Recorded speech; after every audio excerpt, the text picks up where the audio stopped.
السلام علیکم ناظرین، ہمارے چینل کو سبسکرائب کریں اور ساتھ ہی ساتھ بیل آئیکن کو ضرور دبائیں تاکہ آپ کو ہمارے نئے آنے والے ویڈیو کا نوٹیفیکیشن مل سکے، اور ویڈیو پسند آنے کی صورت میں اس کو لائک، کمنٹ اور شیئر کرنا بھی نہ بھولیں۔ جنرل جاجا نے مارچ 1969 میں صدر ایوب خان کو استعفیٰ دینے پر مجبور کیا اور چیف مارشل لا ایڈمنسٹریٹر بن گئے۔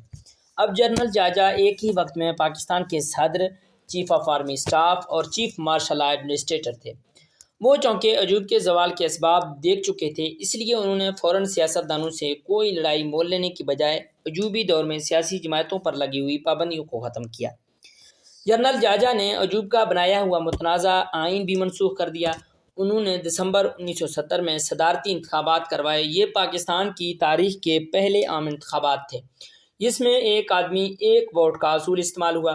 انہیں پاکستان کی تاریخ کے سب سے شفاف انتخابات کہا جاتا ہے، لیکن ان شفاف انتخابات کا نتیجہ بہت خوفناک برآمد ہوا۔ انتخابات میں بنگال کے شیخ مجیب الرحمان نے مشرقی پاکستان میں کلین سویپ کیا اور 160 نشستیں جیت لی، لیکن ان کی جماعت مغربی پاکستان میں ایک بھی سیٹ نہ حاصل کر سکی۔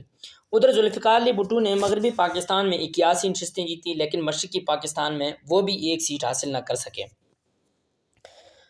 پاکستان واضح طور پر دو حصوں میں بٹ چکا تھا۔ پورا مشرقی پاکستان شیخ مجیب الرحمان کے ساتھ کھڑا تھا اور شیخ مجیب الرحمان آئینی لحاظ سے پاکستان کے نئے حکمران تھے۔ جنرل جاجا کی ذمہ داری تھی کہ انہیں اقتدار منتقل کرتے۔ اس مقصد کے لیے جنرل جاجا نے 1 فروری 1971 میں ڈھاکہ میں قومی اسمبلی کا اجلاس بلایا۔ یہ ایک تاریخی موقع تھا کہ پاکستان کو مشرقی پاکستان سے منتخب قیادت مل رہی تھی، لیکن اس تاریخی موقع پر بھٹو نے اجلاس میں شرکت سے انکار کر دیا۔ نہ صرف انہوں نے شرکت سے انکار کیا بلکہ اپنے نمائندوں کو دھمکی دی کہ جو قومی اسمبلی کے اجلاس میں شرکت کے لیے جائے گا وہ اس کی ٹانگیں توڑ دیں گے۔ بھٹو کو شیخ مجیب الرحمان کے 6 نکات پر اعتراضات تھے۔ بھٹو سمجھتے تھے کہ شیخ مجیب الرحمان کے 6 نکات پاکستان سے علیحدگی کے نکات ہیں، لیکن ماہرین کہتے ہیں کہ شیخ مجیب الرحمان پر اعتراضات کے باوجود بھٹو کو اجلاس میں ضرور شرکت کرنی چاہیے تھی۔ بھٹو نے جنرل جاجا پر اجلاس ملتوی کرنے کے لیے دباؤ ڈالا۔ جنرل جاجا نے یہ اجلاس ملتوی کروا دیا۔ اجلاس کا ملتوی ہونا تھا کہ مشرقی پاکستان میں آگ لگ گئی۔ بنگالی سمجھ گئے کہ مغربی پاکستان کی اشرافیہ ہمیں اقتدار منتقل نہیں کرنا چاہتی۔ مشرقی پاکستان میں سول نافرمانی کی تحریک چل پڑی۔ بھارت جو پہلے سے موقع کی تاڑ میں بیٹھا تھا، اس نے باغی گروہ مکتی بہانی کے ذریعے مسلح بغاوت شروع کر دی۔ مکتی بانی کے مسلح گروہوں نے پاک فوج اور مغربی پاکستان کے حامیوں پر حملے شروع کر دیے۔ یہ پاکستان بچانے کا آخری موقع تھا کہ اس وقت ایک اجلاس بلا کر اقتدار عام انتخابات جیتنے والے کے سپرد کر دیے جاتے تو شاید پاکستان کی تاریخ کچھ اور ہوتی۔ گو کہ اب یہ اتنا سادہ بھی نہیں رہا تھا، لیکن جنرل جاجا نے اقتدار منتقل کرنے کی بجائے یہ آخری موقع بھی گنوا دیا۔ بغاوت کو چلنے کے لیے فوجی ایکشن شروع کر دیا۔ یہ ایک تاریخی حقیقت ہے کہ فوجی ایکشن کو بھٹو سمیت تمام بڑی سیاسی جماعتوں نے سپورٹ کیا تھا۔ پاک فوج نے مکتی بانی کی بغاوت کو تو 9 ماہ میں ہی کچل دیا، لیکن اس فوجی ایکشن کے نتیجے میں نفرت کی ندی کا پانی سروں سے بہت اونچا ہو چکا تھا۔ دوسری طرف موقع کی تاڑ میں بیٹھے بھارت نے اپنی سازش کو ناکام ہوتے دیکھا تو انٹرنیشنل بارڈر کراس کرتے ہوئے مشرقی پاکستان پر حملہ کر دیا۔ پاک فوج چاروں طرف سے گھیرے میں آئی۔ جغرافیہ ہمارے خلاف تھا۔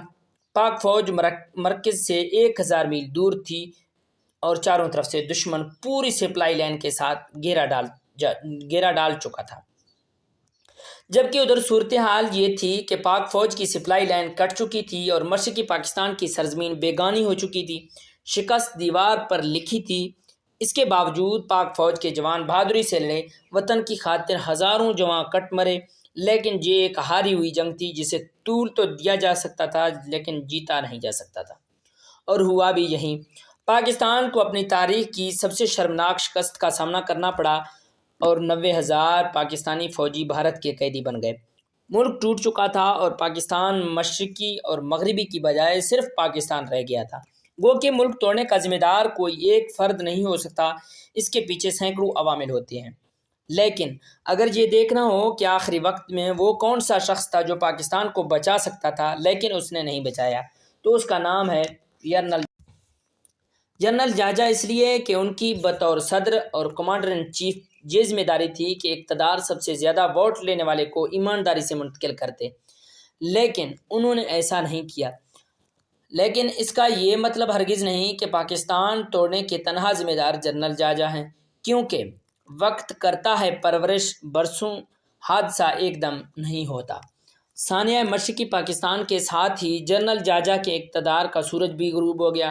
جنرل جاجا نے ذوالفقار علی بھٹو کو ایک کاغذ کی تحریر کے ذریعے اقتدار منتقل کر دیا۔ Bhutto chief martial law, administrator اور دستور ساز اسمبلی کے سربراہ بن گئے۔ انہوں نے اقتدار سنبھالا اور جنرل جاجا خان کو نظر بند کر دیا۔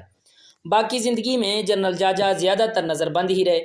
بھٹو کی پھانسی کے ایک سال بعد سکوت ڈھاکہ کا یہ اہم ترین کردار بھی انتقال کر گیا۔ ادھر پاکستان سے الگ ہونے والے بنگلہ دیش میں ایک کے بعد ایک فوجی بغاوت جنم لیتی رہی، یہاں تک کہ علیحدگی کے صرف 4 سال بعد ڈھاکہ میں شیخ مجیب الرحمان کو نوجوان فوجی افسر نے گھر میں گھس کر قتل کر دیا۔ یوں صرف 10 سال کے اندر اندر سکوت ڈھاکہ کے تینوں اہم کردار بھٹو، شیخ مجیب الرحمان اور جنرل جاجا موت کی وادی میں جا سوئے۔ پاکستان میں اس سانحے کی وجوہات جاننے کے لیے ایک کمیشن بنایا گیا۔ اس کمیشن کے سربراہ بنگال سے تعلق رکھنے والے چیف جسٹس حمود الرحمان تھے۔ اس کمیشن نے سکوت ڈھاکہ پر ایک تفصیلی رپورٹ تیار کی۔ اس رپورٹ میں ذمہ داروں کا تعین بھی کیا گیا اور سکوت ڈھاکہ کے عوامل بھی لکھے گئے۔ یہ رپورٹ بھٹو کے دور میں مکمل ہو گئی تھی، لیکن چند مصلحتوں کے پیش نظر انہوں نے اسے شائع نہیں کیا۔ وہ دن اور آج کا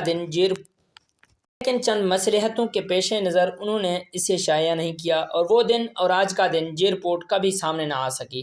اس کے کچھ حصے بھارت میں تو شائع ہوئے، لیکن پاکستان میں اسے کبھی پبلک نہیں کیا گیا۔ پاکستان کی کہانی ابھی جاری ہے۔ ذوالفقار علی بھٹو نے بھارت پر وہ کیا دباؤ ڈالا تھا کہ انڈیا 90,000 فوجی آزاد کرنے پر مجبور ہو گیا؟ جنرل ضیاء الحق کس طرح ایک اور مارشل لا لگانے میں کامیاب ہوئے؟ یہ سب جاننے کے لیے اگلی قسط کو دیکھیں۔